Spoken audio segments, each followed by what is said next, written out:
अनुराग भदौरिया जी, अभी अब अबू आजमी को मैंने इस रिपोर्ट में सुना कि हमारी मर्जी होगी तो हम गाएंगे, हमारी मर्जी नहीं होगी तो नहीं गाएंगे। और तमाम मुस्लिम रहनुमा जो हैं, नेता कह लीजिए, बड़े बड़े नाम कह लीजिए मुस्लिमों में, वो इस तरह की बात कर रहे हैं कि भाई इससे हमारी भावना आहत होती है, हम नहीं गाएंगे वंदे मातरम। सवाल ये है कि एडिट हो चुका है 37 में, जो आपत्तिजनक कहकर के हिस्सा कटवाया गया था, अगर उसके बाद भी वंदे मातरम नहीं गाएंगे तो क्या मकसद रह गया राष्ट्रगीत का फिर, जब राष्ट्र इसे एक साथ नहीं गा सकता? तो देखिए 1937 की बात अब कब हो रही?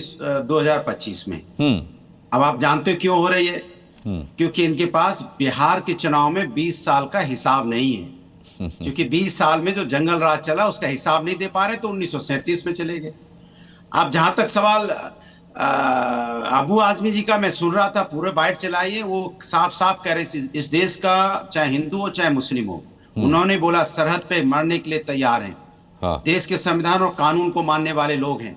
देश और संविधान को, जो कानून को मानेगा वही हिंदुस्तान का सम्मान करेगा।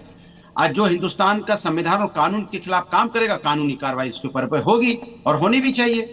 लेकिन सवाल उठता है कि सिर्फ राजनीति करने के लिए ये मुद्दा बनाया जाता है या दिल में वो जोश होना चाहिए? अगर दिल में जुनून है तो मैं भारतीय जनता पार्टी से एक सवाल पूछना चाहता हूं। तब तो विजय शाह ने, जो हमारे देश की बेटी सुफिया कुरैशी जी, जो देश के लिए मर रही थी, जी रही थी, उनको आतंकवादी का बहन बताया, तो उसके घर के सामने तो जुलूस हमने निकलते नहीं देखा, रोडों पे भी नहीं निकलते देखा। तो ये कैसी राष्ट्रभक्ति है? बात तो राष्ट्रभक्ति की हो रही है ना। ये कौन सी राष्ट्रभक्ति है कि भाई कोई देश की बेटी को आप आतंकवादी की बहन बता देंगे? कोई इनके जाखड़ा जी मेंबर ऑफ पार्लियामेंट वो कह देंगे जो पहलगांव में हमारी बेटियों के जो सिंदूर उजड़े उनमें वीरांगना का भाव नहीं था। अगर ये बात बोल देंगे तो इसके मतलब सवाल तो बीजेपी पे उठता है राष्ट्रभक्त का, कि वो राष्ट्रभक्त हैं कि नहीं है। उन्होंने कार्रवाई भी नहीं की अभी तक। मंत्री विजय शाह को हटाया क्या? जाखड़ा जी को पार्टी से निकाला क्या? ये वो लोग हैं जो हमारे देश की बेटियां, बहादुर बेटियां, जो देश की हमारी धरती है, जो हमारी देश माता है, हमारी माताएं बहनें उसकी सुरक्षा के लिए लगी हुई थी, उनको आपने बता दिया आतंकवादी की बहन। आज जब आपका चुनाव आया तो आपने एक मुद्दा नया निकाल दिया। ये सिर्फ इनके लिए मुद्दा है, हमारे लिए राष्ट्रभक्ति है। ये मुद्दा निकालते हैं। ये बात अभी पहली बार नहीं हो रही है मुस्कान जी, ये लगातार बीच बीच में उठाते हैं, लगातार बीच बीच में इसको बात करते हैं। हिंदुस्तान अनेकताओं में एकताओं वाला देश है। यहाँ हिंदू मुस्लिम सिख ईसाई सभी रहते हैं और सभी के अंदर एक ही जज्बा रहता है, वो रहती है भारत माता। और सभी भारत माता और संविधान और न्यायपालिका का सम्मान करते हैं। और जो नहीं करेगा बताइए, मैं आपको जवाब दूंगा। अगर कोई संविधान के खिलाफ बोलेगा, यहाँ पे बोलेगा, कानून का पालन नहीं करेगा, तो मैं आपके साथ खड़ा होऊंगा। लेकिन अगर कोई नहीं कर रहा है तो भारतीय जनता पार्टी अपने नेता पे कार्रवाई नहीं करती है, जो भारत माता की बेटी का अपमान करके चले जाते हैं, जो भारत माता की रक्षा के लिए अपनी जान देने को तैयार है, उसको आतंकवादी की बहन बता देंगे। और उस पर कोई चर्चा नहीं, कोई बात नहीं, कोई जुलूस नहीं।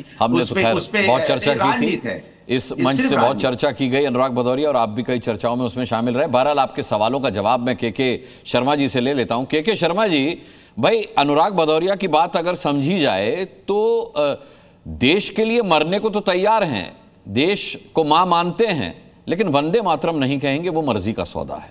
आप अनुराग जी, अभी मैं सुन रहा था अनुराग भदौरिया को, कहीं से उठा के ले आते हैं, कहीं से इशू खड़ा कर देते हैं।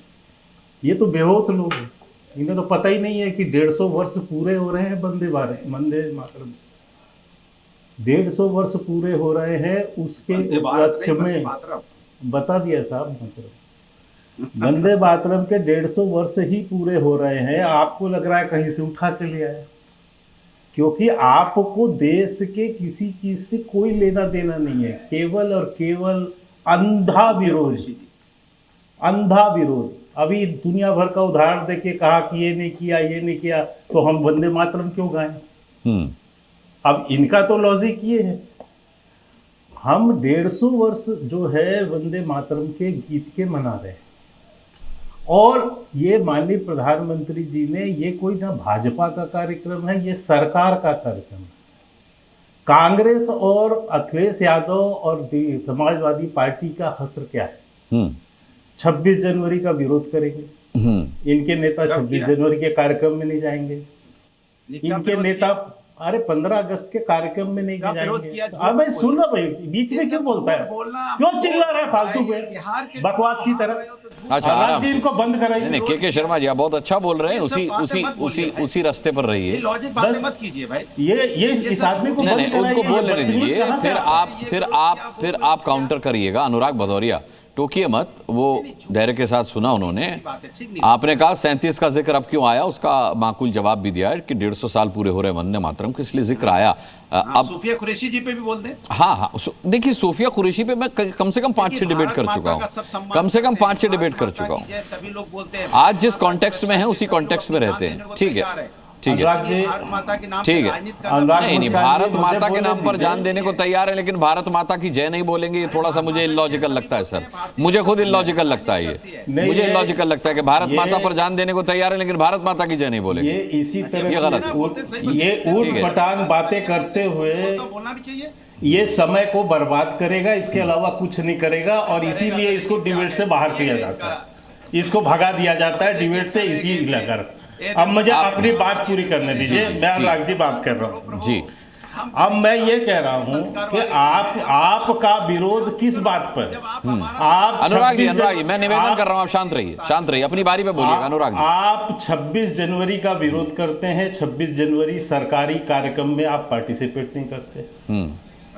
आप जो है 15 अगस्त का विरोध करते हैं, 15 अगस्त के कार्यक्रम में आप पार्टिसिपेट नहीं करते, जाते नहीं। संविधान दिवस के कार्यक्रम का आप विरोध करते हैं, संविधान सभा दिवस के कार्यक्रम में आप पार्टिसिपेट नहीं करते।